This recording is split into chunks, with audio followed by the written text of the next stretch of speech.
ನಮ್ಮ ಜೀವನದಲ್ಲಿ ನಾವು ಒಂದು ಪ್ರಶ್ನೆಯನ್ನು ಕೇಳಿಕೊಳ್ಳುತ್ತೇವೆ. ನಾನು ಹೇಗೆ ಸಂತೋಷವಾಗಿ ಬದುಕಬಹುದು? ನನ್ನ ಕುಟುಂಬ ಯಾವಾಗಲೂ ಸಮೃದ್ಧಿಯಿಂದ ತುಂಬಿರಬೇಕು ಅಂದರೆ ನಾನು ಏನು ಮಾಡಬೇಕು?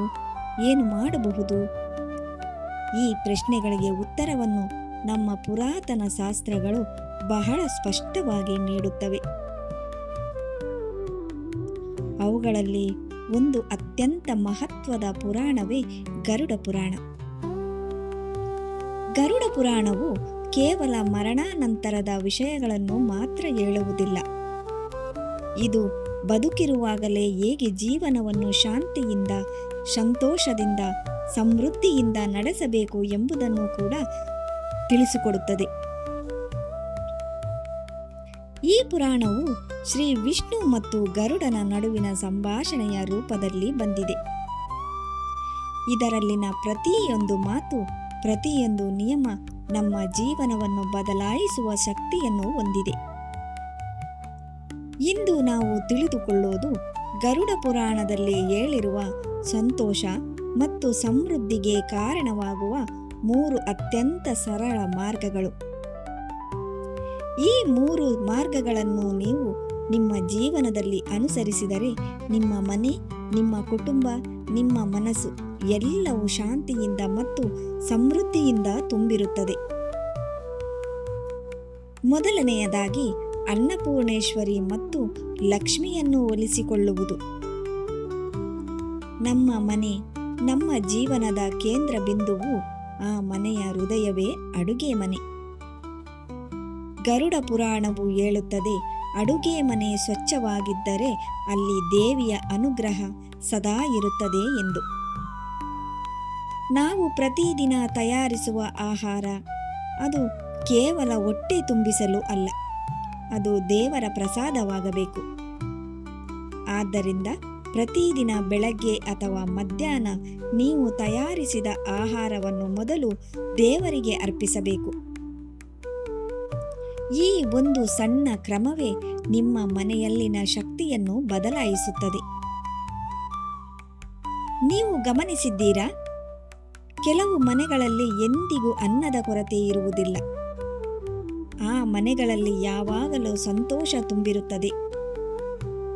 ಅದರ ಹಿಂದಿನ ರಹಸ್ಯವೇ ಇದು. ಅನ್ನಪೂರ್ಣೇಶ್ವರಿ ದೇವಿ, ಅವಳು ಅನ್ನದ ದೇವತೆ ಮಾತ್ರವಲ್ಲ, ಅವಳು ಸಮೃದ್ಧಿಯ ಸಂಕೇತ. ನೀವು ನಿಮ್ಮ ಅಡುಗೆ ಮನೆಯನ್ನು ಸ್ವಚ್ಛವಾಗಿ ಇಟ್ಟುಕೊಳ್ಳಬೇಕು. ರಾತ್ರಿ ಪಾತ್ರೆಗಳನ್ನು ತೊಳೆಯದೆ ಬಿಟ್ಟು ಬಿಡಬಾರದು. ಅದು ದೇವಿಗೆ ಅಗೌರವ ಸೂಚಿಸಿದಾಗೆ. ಇದು ಕೇವಲ ಧಾರ್ಮಿಕ ಆಚರಣೆಯಲ್ಲ, ಇದು ಶಿಸ್ತು, ಇದು ಶುದ್ಧತೆ, ಇದು ಜೀವನ ಶೈಲಿ. ಈ ಒಂದು ಅಭ್ಯಾಸದಿಂದ ನಿಮ್ಮ ಮನೆಯಲ್ಲಿ ಆಹಾರದ ಕೊರತೆ ಎಂದಿಗೂ ಕಾಣುವುದಿಲ್ಲ ಎಂದು ಗರುಡ ಪುರಾಣ ಹೇಳುತ್ತದೆ. ಅದರ ಜೊತೆಗೆ ಲಕ್ಷ್ಮೀ ದೇವಿಯ ಕೃಪೆಯು ನಿಮ್ಮ ಮನೆಗೆ ಬರುತ್ತದೆ. ಯಾಕೆಂದರೆ ಸ್ವಚ್ಛತೆ ಇರುವ ಜಾಗದಲ್ಲಿ ಮಾತ್ರ ಲಕ್ಷ್ಮಿ ವಾಸಿಸುತ್ತಾಳೆ. ಎರಡನೆಯ ಮಾರ್ಗ ಮಹಿಳೆಯವರಿಗೆ ಗೌರವ ನೀಡುವುದು. ಇದು ಅತ್ಯಂತ ಮಹತ್ವದ ನಿಯಮ. ಗರುಡ ಪುರಾಣವು ಸ್ಪಷ್ಟವಾಗಿ ಹೇಳುತ್ತದೆ, ಯಾವ ಮನೆಯಲ್ಲಿ ಮಹಿಳೆಯರನ್ನು ಗೌರವಿಸಲಾಗುತ್ತದೆಯೋ ಆ ಮನೆಯಲ್ಲಿ ಲಕ್ಷ್ಮೀ ದೇವಿ ಸದಾ ನೆಲೆಸುತ್ತಾಳೆ ಎಂದು. ಮಹಿಳೆ ಅಂದರೆ ಕೇವಲ ವ್ಯಕ್ತಿ ಅಲ್ಲ, ಅವಳು ಶಕ್ತಿ. ಅವಳು ಸೃಷ್ಟಿಯ ಮೂಲ.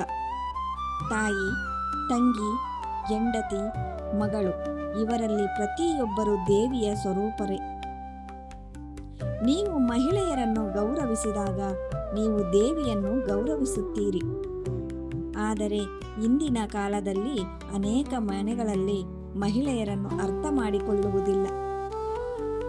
ಅವರ ಭಾವನೆಗಳನ್ನು ಕಡೆಗಣಿಸುತ್ತಾರೆ, ಅವರನ್ನು ಗೌರವಿಸುವುದನ್ನು ಮರೆತು ಬಿಡುತ್ತಾರೆ. ಇದರಿಂದ ಏನಾಗುತ್ತದೆ?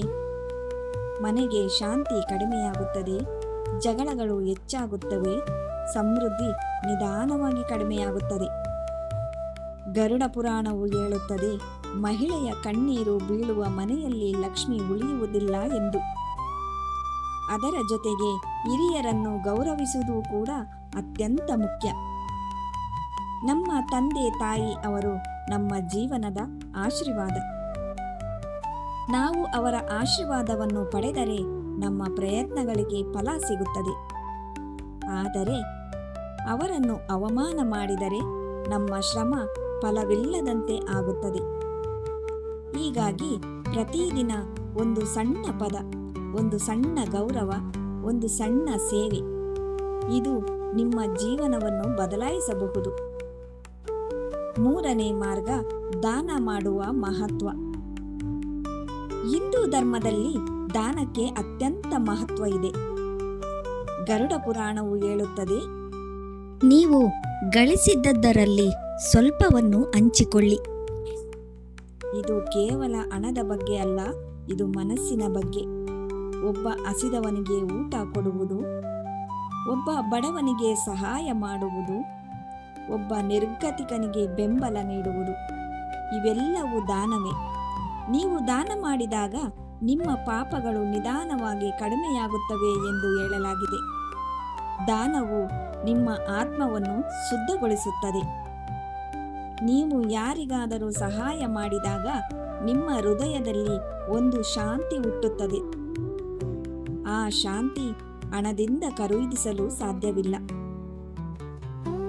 ಗರುಡ ಪುರಾಣವು ಹೇಳುತ್ತದೆ, ನಿಯಮಿತವಾಗಿ ದಾನ ಮಾಡುವವರು ಆಧ್ಯಾತ್ಮಿಕವಾಗಿ ಉನ್ನತಿಗೆ ಹೋಗುತ್ತಾರೆ, ಅವರಿಗೆ ಅಂತಿಮವಾಗಿ ಮೋಕ್ಷವೂ ಸಿಗುತ್ತದೆ ಎಂದು.